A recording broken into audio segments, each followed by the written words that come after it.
Hello there. Well, here's some back of the napkin calculations I made on the power consumed by our house. So I turned off every single light, turned off all the computers, unplugged all the chargers. Our house was running at about 217 watts with no load. So it's probably the refrigerator running, any kind of circuits like the furnaces and stuff that are kind of on the ready. So 200 watts with the house idle. Microwave plugged in, but not running. Oven plugged in but not running. So the house kind of idles at 200 watts, which is kind of disgusting. Anyway, then I turned on the TV, which is a large 65-inch, a laptop, and two iMacs. So we go from 217 no load watts to 359. So that's not too bad.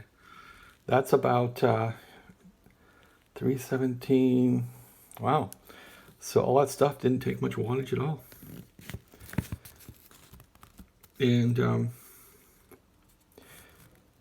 then I turned on every single LED light in the house, just LEDs. And we go from 359 watts to 535 watts. And this is on the power meter outside, and I'm reading this stuff on. So all of our LEDs took 176 watts. We have 14 LED lamps in the house. This is a small condo. And so our LEDs were consuming 176 watts when they're all turned on in the house. So then we have some CFLs. We have 17 CFL lights in here. And I turned all those on too. So then with all the CFLs on, we went from 535 watts to 835 watts. And so the CFLs took 300 watts, all 17. So what that broke down to was the CFLs were 17.64 watt per CFL light on the average, and the LEDs were 12.5 watts per LED. So 12, 13, 14, 15. So yeah, the LEDs are about 5 watts more efficient than the CFLs, and that can add up. So if you have a lot of lights, you might want to go from CFLs to LEDs if possible. So with every single light in our house cranked on, and a TV on, and two computers on, three computers on, we were at 835 watts, or 0.835 kilowatts per hour. So that's interesting. I thought that's interesting. I've been trying to cut down my consumption with PG&E here in California, and I've succeeded somewhat. So let's go over what my calculations have done. I've been trying to save power now for a few months, and here, let me bring up the screen here on the computer and show you what I've been doing here. At least show you some of the savings we've had here. So I'm breaking it up now. I know I'm not very prepared for this. I apologize. I'm just kind of winging it here. Okay, so here's our energy details. Yep. So this is kind of cool. So we're looking at daily usage in the month of September. Okay, this is October basically, and you can see when it gets a bit hotter, I guess we kicked on the AC there, but got the bills down, got it down to like a pretty good average here. So that average is pretty good.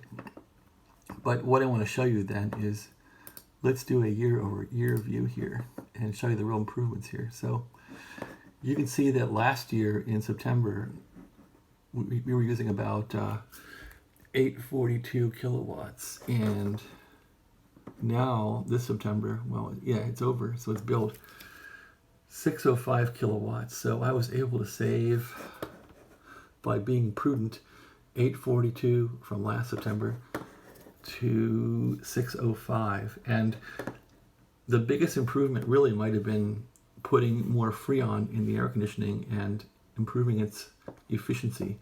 So I'm thinking that helped a lot in this, and plus I've just been unplugging things that aren't really necessary. So that pretty much started in July. So in July here, 731, 680 kilowatts in that month. September is 605. Let's go back a year or two. Let's see, year view. Go back. So yeah. So here you can see it's a lot worse. So this is September. This is 2020, basically last year, and so the improvement is pretty vast. 830, 1. Okay, 830, 999, 842. Right. So let's skip up a year now. So yeah, 7, 6. So as I try to improve here in July, I started this improvement in July. You can see that our power has vastly gone down.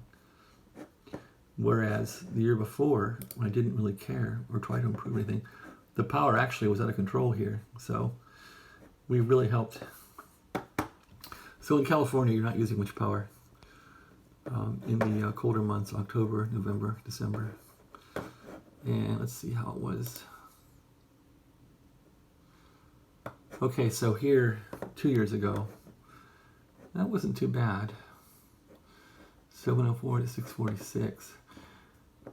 So I'm thinking that, let's go back one more. These are cranking in at 658. Wow. So actually, we did use less power years ago. Here's a bad year. Huh. So just in the COVID year, the power went up. Not sure why. Anyway, try to get your energy costs down by putting LEDs in. You'll save 5 watts a bulb. So LEDs are averaging at about 12.5 watts, as you can see here. And CFLs are taking about 17 watts. So try and take your CFLs to LEDs if you can. You'll save money. Thanks for watching. Have a great day.